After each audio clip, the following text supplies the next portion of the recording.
Hello good morning friends. आज की class में अध्ययन करते हैं, बात करते हैं वैदिक सभ्यता पे। तो वैदिक सभ्यता जो है इसको दो भागों में बांटा गया है। एक ऋग वैदिक काल और दूसरा उत्तर वैदिक काल। ऋग वैदिक काल का समय 1500 ईसा पूर्व से 1000 ईसा पूर्व और उत्तर वैदिक काल का समय 1000 ईसा पूर्व से 700 ईसा पूर्व का समय रखा गया है। आइए चर्चा करते हैं ऋग वैदिक काल की। तो ऋग वैदिक काल के लोगों को आर्य के नाम से जाना जाता है। आर्य का आगमन मध्य एशिया के Kazakhstan, Tajikistan, Kyrgyzstan, Turkmenistan, Uzbekistan, Bactria आदि मध्य एशिया से उनका आगमन हुआ था और यह भारतीय प्रायद्वीप में आए थे। पुरातत्व और जेनेटिक एवं भाषा के आधार पर इसकी गणना की गई है, इसकी जानकारी प्राप्त हुई है। भारत में आर्यों का निवास स्थान क्या था? तो जब भारत में आर्य मध्य एशिया से आए तो सप्त सैंधव प्रदेश में वो रहे, यानी वो उनका मूल जो है स्थान वहाँ पे उन्होंने अपना बनाया। वर्तमान पाकिस्तान व भारत का पंजाब, हरियाणा, सिंधु नदी के आसपास के क्षेत्र को जहाँ 7 नदियाँ बहती हैं उसको सप्त सैंधव प्रदेश के नाम से जाना जाता था। आर्य प्रारंभिक जीवन उनका कबीलाई था, बाद में ग्रामीण हुआ, उसके बाद फिर धीरे धीरे वो शहरीकरण की ओर अग्रसर हुए। आर्यों का मुख्यतः जो व्यवसाय था वो पशुचारण था और पशुचारण उनका था, गौड़ धंधा उनका था। ऋग्वेद के 10वें मंडल में ही ये बताया गया है कि एक विराट पुरुष जिसके 100 सिर, 1000 पैर हैं, जिससे सृष्टि की उत्पत्ति मानी गई है। उसमें यह भी बताया गया है ऋग्वेद के 10वें मंडल में कि इस विराट पुरुष के परम मुख से ब्राह्मण, क्षत्रिय से भुजाओं से क्षत्रिय और जांघों से वैश्य तथा पैरों से शूद्र की उत्पत्ति हुई है। चूंकि यह मंडल बाद में जोड़ा गया है तो इसमें बाद में कुछ अपने तरीके से ऋषियों और मुनियों ने सामाजिक स्थिति को आपस में वर्णीकृत करने के लिए उन्होंने ऐसा किया होगा। ऋग्वैदिक काल में नदियों के नाम दिए गए हैं। सतलज नदी को शत्रुद्री नदी, रावी नदी को परुष्णी, चेनाब को आश्किनी, झेलम को वितस्ता, व्यास को विपाशा, गोलम को गोमती, काबुल को कुंभा, घग्गर को द्वैसदती, गंडक को सदानीरा, कुर्रम को क्रुमु, सिंधु को सिंधु, स्वात को स्वास्तु नदी के नाम से संबोधित किया गया है।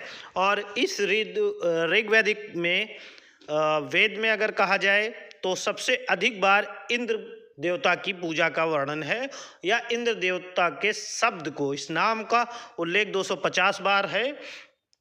फिर अग्नि का 200 बार, वरुण का 30 बार और जन जो सबसे ग्राम के ऊपर की इकाई जो होती थी उसका 275 बार, विष जो ग्राम के ऊपर होता था 171 बार उसकी इसमें वर्णन है। इसी प्रकार से गंगा का 1 बार, यमुना का 3 बार वर्णन है इसमें, और सबसे अधिक सिंधु नदी का वर्णन है।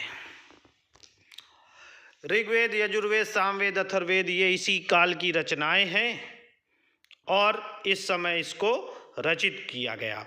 क्योंकि इस समय पे ऋग्वेद की रचना हुई जो लगभग आज के 3500 वर्ष पहले हुई थी, जिसका उपवेद आयुर्वेद था और जिसके रचनाकार धन्वंतरी थे। ऋग्वेद में 10 मंडल थे, 1028 सूक्त और 10,580 ऋचाएँ हैं। ये सारी ऋचाएँ और ये सारे मंडल समय समय पर अलग अलग ऋषियों के द्वारा लिखी गई थीं।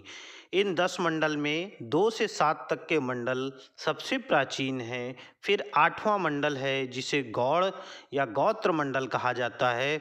9वें मंडल में सोमदेव की उपासना है और पहला और 10वां मंडल बहुत ही बाद में अंत में जोड़ा गया है।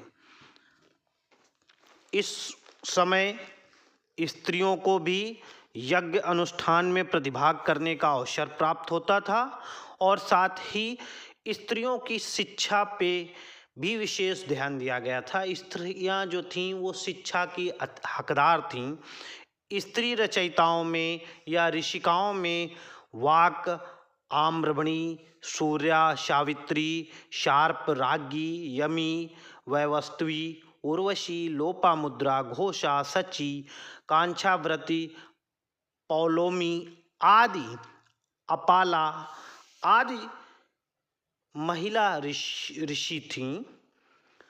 अब बात करते हैं सातवां मंडल शिक्षा एवं 10 राग युद्ध के बारे में। इसमें चर्चा हुई है। जो 10 राजाओं के एक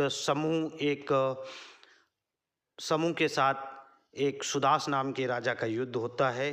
इसमें पुरवा, उर्वशी, यमी, शर्मा, पणी आदि जैसे पुरुष और महिला ऋषि के बीच में संवाद भी लिखे हुए हैं।